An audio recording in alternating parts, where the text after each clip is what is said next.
Bonjour à tous! Aujourd'hui, une nouvelle vidéo qui va nous permettre d'apprendre ensemble à poser des additions à virgule. Pour commencer, nous allons faire directement celle-ci où en fait nous avons 349,7 auquel nous allons ajouter 18,36. Ce qu'il y a de très important dans un premier temps, c'est de mettre la virgule alignée. Donc en fait, le nombre de chiffres que vous avez sur votre nombre dans sa globalité a peu d'importance dans un premier temps. La seule chose qui m'importe, c'est pas de savoir qu'ils aient 4 chiffres chacun. Là, il faut mettre absolument les dizaines sous les dizaines, les unités sous les unités, les dixièmes sous les dixièmes, etc., etc. Donc un bon moyen de visualiser ça pour savoir comment poser directement le plus simplement possible mon addition, c'est d'aligner les virgules. Donc là, la virgule, et ici pareil, la virgule en fait elle est l'une au-dessus de l'autre. Pour pouvoir additionner ces deux nombres, il va falloir que j'additionne ensemble chaque groupe, si vous voulez, de nombres. Il va falloir que je mette par exemple l'unité avec les unités, la dizaine avec la dizaine, la centaine avec la centaine, etc. Mais pour cela, il y a certains cas où il va falloir que je fasse une petite modification. Là, par exemple, j'ai 6, donc tout le temps le calcul s'effectue de droite juste à gauche, puisqu'il peut y avoir ce qu'on appelle des retenues. Donc là, je vais avoir donc 6 plus le nombre du dessus, ou celui d'en haut plus le nombre du dessous. Ça, c'est toi qui vois en fonction de ce que tu préfères dans la mise en place. Sauf que là, en fait, j'ai pas de chiffre, mais le fait de ne pas avoir de chiffre, c'est exactement comme si j'avais un petit 0. Donc 349,7, c'est exactement la même chose que 349,70. Donc, s'il peut m'aider à calculer, je n'hésite pas à le rajouter, comme ça au moins, ça me simplifie un petit peu la tâche. Donc là, j'ai 6 plus 0, et 6 plus 0, en fait, j'ai le chiffre 6 auquel je n'ajoute rien. Ça fait 6. Donc, en dessous, je marque 6. Je passe du coup au chiffre ici, au dixième. Et là, du coup, je vais avoir 7 plus 3.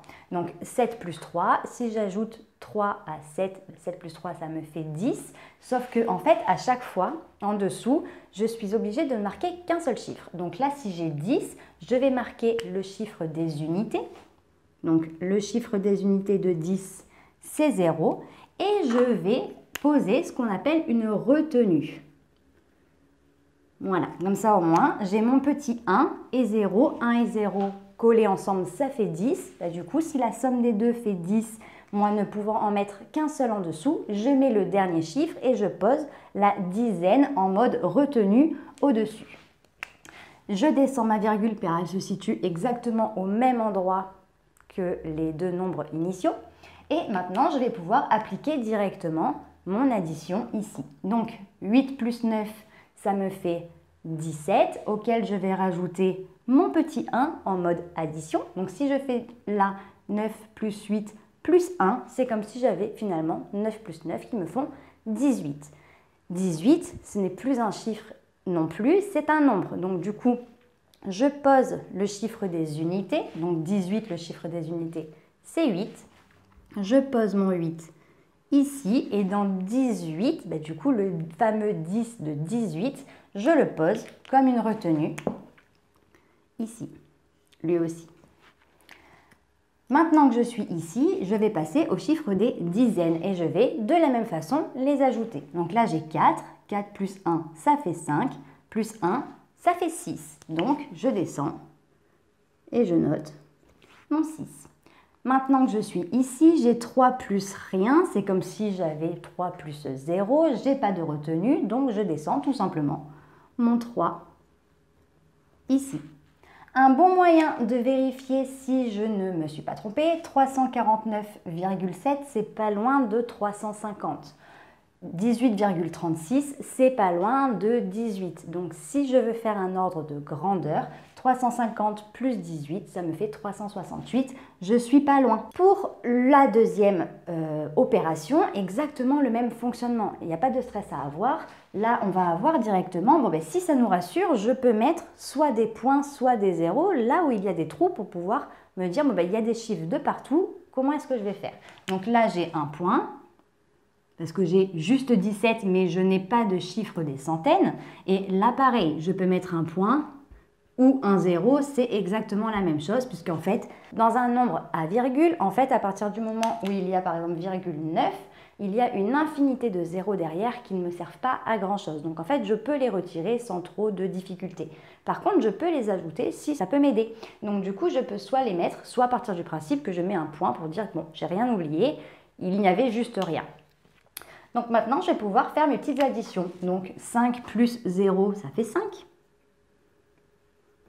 2 plus 0, eh bien ça fait 2. 9 plus 0, pareil, eh bien ça ne change rien, ça fait quand même 9. Donc je me retrouve avec les chiffres après la virgule, ben c'est comme si j'avais 900, parce que si je rajoute les 2 points par des zéros, ça fait 900. 900 plus 25, 925, je me suis occupée de la partie décimale, j'ai fini. Maintenant, on passe à la partie avant la virgule. Donc là, je vais avoir 7 plus 2 qui me font 9. Ensuite, je passe aux chiffres des dizaines. Donc nous avons 7 plus 1, 7 plus 1, ça me fait 8. Et 1 plus 0, ben, ça me fait tout simplement 1. Donc je peux le noter. Donc vous voyez la différence entre une addition qui peut posséder des retenues ou pas. La seule chose qui ne change absolument jamais, c'est que dans le positionnement de mon opération, la virgule est l'une en dessous de l'autre, là aussi, et en fait, dans les chiffres après la virgule, je peux rajouter des zéros ou des points en fonction de ma préférence. Au moins, ça me permet de me simplifier la vie, mais au niveau des additions, s'il n'y a rien à ajouter, je peux aussi ne rien mettre, ni point, ni zéro, je n'ai rien à ajouter, donc en fait, tout simplement, je n'ajoute rien. Donc voilà, j'espère que tu as bien compris comment poser des additions avec des virgules et comment les résoudre. Si tu as la moindre question, n'hésite pas à me la noter en commentaire, je me ferai un plaisir de t'y répondre.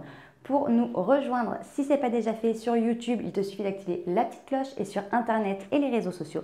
Nous sommes sur Facebook, Instagram et sur Snapchat. On te met tout en barre d'infos pour que tu ne rates aucune information.